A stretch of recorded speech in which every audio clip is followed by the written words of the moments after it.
శ్రీ గురుచరితము 19వ అధ్యాయము. ఓం అవధూత చింతనం శ్రీ గురుదేవ దత్త జయ ఓం. ఓం శ్రీ గురు దత్తాత్రేయాయ నమః. ఓం శ్రీ గురుభ్యో నమః. ఓం శ్రీ మహాగణపతయే నమః.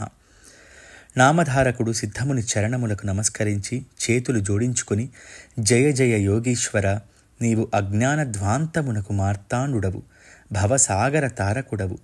మోహమను రాత్రియందు నిద్రించుచున్న నన్ను లేపి మీరు గురు లీలామృతమును త్రాగించుచున్నారు. మీ వలన నేను ప్రబుద్ధుడనైతిని. ముందు రానున్న గురుమూర్తి కథను నాకు వినిపింపుడు అని ప్రార్థించెను. శిష్యుని వాక్యము విని సిద్ధముని సంతసించి గురుమూర్తి యొక్క నిరుపమానమగు మహాత్మ్యమును ఇటుల చెప్పదొడగెను. స్వామివారు ఆ క్షేత్రమున కృష్ణానదీ తీరమునొక ఔదుంబర వృక్షము క్రింద నివసించిరి. లోకమున అనేక పుణ్యవృక్షములున్నను శ్రీ దత్తాత్రేయ అవతారమగు శ్రీ నృసింహ సరస్వతి స్వామివారికి ఔదుంబర వృక్షమన్న కడు అదరము. పూర్వము శ్రీ మహావిష్ణువు నరహరి అయి అవతరించి తన నఖముల చేత హిరణ్యకశిపుని ఉదరము చీల్చి అతని ప్రేగులు కంఠమున హారముగా ధరించెను. ఆ దైత్యుని ఉదరమున కాలకూటముతో సమమగు విషముండుటచే స్వామివారికి దుస్సహమగు వేదన వాటిల్లెను. అప్పుడు లక్ష్మి అచ్చటనొక మేడి చెట్టు ఉండ ఆ వృక్షము యొక్క పక్వములగు ఫలముల కొన్నిటిని వారి నఖములకు అద్దెను. వెంటనే ఆ విషవేదన అంతయు శాంతించి నరసింహస్వామి శాంతి నొందెను. సంతోషముతో లక్ష్మిని ఆలింగనమునర్చెను. అప్పుడు లక్ష్మియు నరసింహస్వామియు ఆ మేడి వృక్షము ఎడ సంతసించి, నీవిక మీదట కల్పవృక్షముగా భక్తులకు సర్వాభీష్టములనిచ్చుచుందవుగాక. నిన్ను భజించువారి కామ్యములన్నీయు తప్పక సిద్ధించగలవు. నీ దర్శనము వలననే ఉగ్రమైన విషబాధయు తత్కాలమున శమించగలదు. నిన్ను పూజించి నీకు ప్రదక్షిణమునర్చువారు వంధ్యాత్వ దోషము నుండి విముక్తులై పుత్రవతులయ్యెదరు. నిన్ను సేవించువారి దైన్యము నశించువారు శ్రీమంతులు కాగలరు. నీ నీడ యందు ఎవ్వరు స్నానము చేయుదురో వారికి గంగా స్నానము చేసిన పుణ్యము కలుగును. నీ నీడనెవరు జపానుష్ఠానములు చేయుదురో వారికి అనంతమగు ఫలము సత్వరము సిద్ధించును. అట్టి వారి వ్యాధులు నశించును. నిన్ను పూజించుటచే బ్రహ్మహత్యాది మహాపాతకములు సవీతముగు పోగలవు. సమస్త దేవతలేగాక లక్ష్మీ సమేతముగా నేనును నీకధీనులమై ఉండెదము అని ఆ వృక్షమునకు వరములనిచ్చిరి. స్వామివారు విష్ణావతారమగుటచే దానివలన పూర్వము అనగా తాము నృసింహస్వామి అయి అవతరించిన సమయమున ఉపకృతి నొందిన కారణమును బట్టి వారికి ఈ వృక్షమనిన కడు ప్రేమ. అందుకనియే ఆ వృక్ష సమీపముననే వారు నివాసము ఏర్పరచుకొనిరి. ఇట్లుండ మధ్యాహ్న కాలమునకు స్వామివారు అచ్చట నుండుట గ్రహించి శక్తితీర్థమున గుప్తముగనున్న చతుష్షష్ఠి యోగిని గణములు మహోత్సవముతో స్వామివారిని సమీపించి భిక్షకుగాను తమ నివాసమునకు గొనిపోయి గంధాక్షతలతో పూజించి భిక్షమునర్చి తిరిగి స్వామివారిని యథాస్థానమునకు చేర్చుచుండిరి. ఆ అమరపురమున నుండి బ్రాహ్మణులు తమలో తాము ఇట్లు అనుకునిచుండిరి. ఎవరో ఒక యతి కృష్ణాతీరమున అరణ్య మధ్యమున ఒక వృక్షము క్రింది నుండునట్లు తెలియచున్నది. వారు ఎన్నడూనూ మన గ్రామమునకు భిక్షకైనను రారు. వారికి నిత్యము భిక్ష ఎట్లు జరుగుచున్నదో విచారింతుము అనుకొని గూఢముగనొక వ్యక్తిని అచ్చట నుంచిరి. మధ్యాహ్న కాలము రాగా అచ్చటనున్న వానికి హృదయమున భీతాహమయ్యెను. వాడు అచ్చట నుండజాలక గ్రామమునకు తిరిగి వెడలెను. ఎవ్వరూ మహాత్ముల పరీక్షించదలతురో వారికి అధోగతియు యమలోక ప్రాప్తియు తప్పక కలుగును. దైవ వశమున అచ్చటకొక గంగానుజుడను పేరుగల పులుపు కాపరియగు కర్షకుడొకడు వచ్చుట తటస్థించెను. అదే సమయమునకు యోగినీ గణములు స్వామివారిని సమీపించి భిక్షకు గొని పోవుచుండిరి. వారు స్వామివారిని వెంట నిడుకొని జలప్రవాహమును సమీపించ ప్రవాహము 2 పాయలై వారికి మార్గమిచ్చెను. గంగానుజుడు అది చూచి వీరెవ్వరూ ఈశ్వరావతారమై ఉండవచ్చును, కాననే దేవకన్యలు ఈ మహాత్ముని గౌరవముతో తమ స్థానమునకు కొనిపోవచ్చున్నారు అని భావించెను. తిరిగి స్వామివారు అదే ప్రకారము భిక్ష చేసుకొని కొంతసేపటికి వచ్చుటయు వాడు కనులారా గాంచెను. మరునాడు అట్లే యోగినీ గణములు మధ్యాహ్న కాలమునకు మహోత్సవముతో స్వామివారిని సమీపించి నమస్కరించి నీరాజనమిచ్చి తమ స్థానమునకు తీసుకొని పోవుటకు నదిని సమీపించ మామూలు ప్రకారం అది నది 2 పాయలై మార్గమొసంగా ఆ మార్గమున గురుమూర్తి యోగినీ సమేతుడై పోవుట గాంచి ఈ గంగానుజుడు వారి వెంట తెలియకుండున్నట్లు ఆ మార్గముననే వెడలెను. అచ్చటనొక పట్టణము చిత్రములైన రత్న ఖచిత గోపురములచే అమరావతి తుల్యముగ సూర్యుని వలె దేదీప్యమానముగా ప్రకాశించుచుండెను. యోగినులు స్వామివారిని రత్నములచే మండితమగునొక సింహాసనమును కూర్చుండబెట్టి పూజించి షడ్ర స్నానములతో భిక్ష గావించిరి.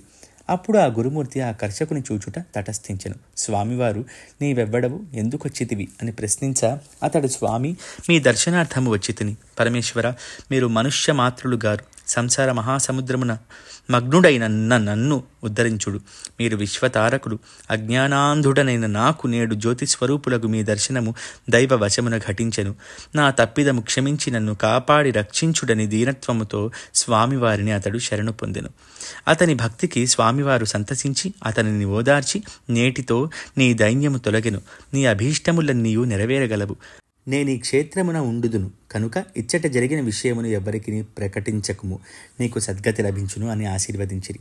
స్వామివారు మామూలు ప్రకారము ఔదుంబర వృక్షము చేరి వాడును స్వామివారి వెంట వచ్చి వారికి నమస్కరించెను. ఆనాటి నుండి వాడు స్వామివారి యందు అనన్యమైన భక్తి కలవాడై నిత్యము గురుసేవా పరాయణుడై పుత్ర పౌత్రాభివృద్ధితో సంతోషముగా ఉండెను. ఇట్లుండ మాఘ పౌర్ణిమ సంప్రాప్తమయ్యెను. వాడా దినమున ఉదయమున స్వామివారిని సమీపించి మామూలు ప్రకారం నమస్కరించి స్వామివారితో, స్వామి, పెద్దలు మాఘమాసమున ప్రయాగ స్నానము మహాపుణ్య ఫలప్రదమని చెప్పుచుందురు. ప్రయాగ అననేమియో కాశీ అననేమియో తెలియని జ్ఞానహీనుడను అని పలికెను.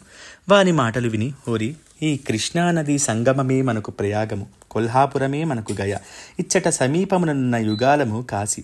ఇవి ఈ దక్షిణ క్షేత్రముననున్న కాశీ గయా ప్రయాగలు. అయినను నీ భక్తి శ్రద్ధలకు సంతసించితిని కాన నీకు నేను కాశీ గయా ప్రయాగల ప్రత్యక్షముగా దర్శించత చేసేదా అని చెప్పి స్వామివారు వ్యాఘ్రాసనమున పద్మాసనముతో కూర్చొని తన పాదుకలను అతన్ని గట్టిగా పట్టుకోమని ఆజ్ఞాపించిరి.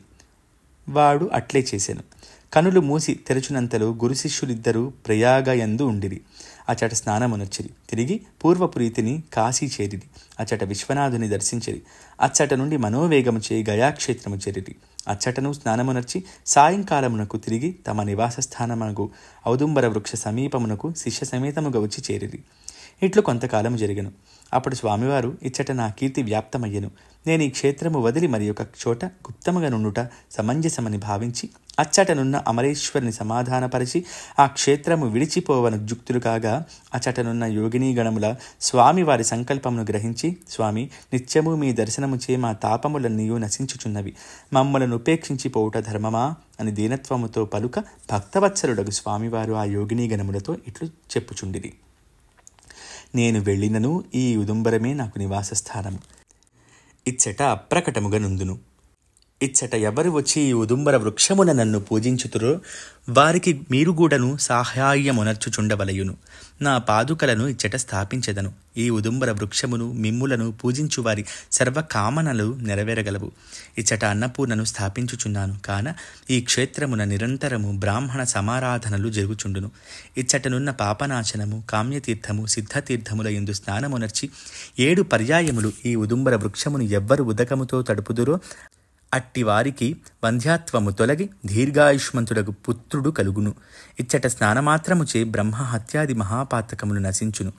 సూర్య చంద్ర గ్రహణములు, సంక్రాంతి మొదలగు పుణ్యకాలములయందు ఇచ్చటి తీర్థముల స్నానమునొచ్చిన వారికి అశ్వమేధయాగము కన్నా అధిక ఫలము లభించును. అమావాస్య సోమవారము పుణ్యకాలములయందు ఇచ్చటి తీర్థముల స్నానమునొచ్చిన వారికి 1000 కపిల గోవులను గంగా తీరముననున్ననొక సద్బ్రాహ్మణునకు దానమొసంగిని ఫలము లభించును. ఒక బ్రాహ్మణునికి ఇక్కడ అన్నదానమునర్చిన వారికి 1,000,000 బ్రాహ్మణులకు తృప్తిగా భుజింపజేసిన ఫలము వచ్చును. ఈ ఉదుంబర వృక్ష మూలమున చేయబడిన జప మహోతర్పణములు 1,000,000 గుణితములగును. ఒక పర్యాయము నిశ్చలమైన చిత్తముతో నా పాదుకలకు ఏకరుద్రాభిషేకము చేయువారు అతిరుద్రము చేసిన ఫలమునందగలరు. మందగతిగా ఈ వృక్షమునకు పాదుకలకు ప్రదక్షిణమునర్చిన వారు అడుగడుగునకు వాజపేయక్రతు ఫలమునొందుదురు.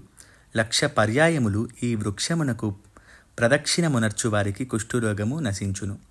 అంగహీనులకు అంగవైకల్యము కూడా పోవును. నేను లోక దృష్టికి ఇచ్చట నుండి భీమా అమరజా నదీ సంగమముననున్న గంధర్వ నగరమునకు పోవుచున్నాను. కానీ గుప్తముగా నిచ్చట కూడా ఉండుదును. చింతింపకూడని వారలను ఓదార్చి అంతర్హితులైరి. అయినను గురునాథుడు సర్వగతుడగుటచే ఈ అమరపుర క్షేత్రమున నుండియే ఉన్నారు.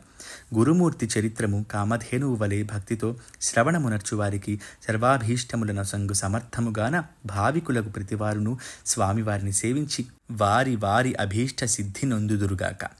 ఇది గురుచరిత్రమున 19వ అధ్యాయము సమాప్తము. దిగంబర దిగంబర శ్రీపాదవల్లభ దిగంబర.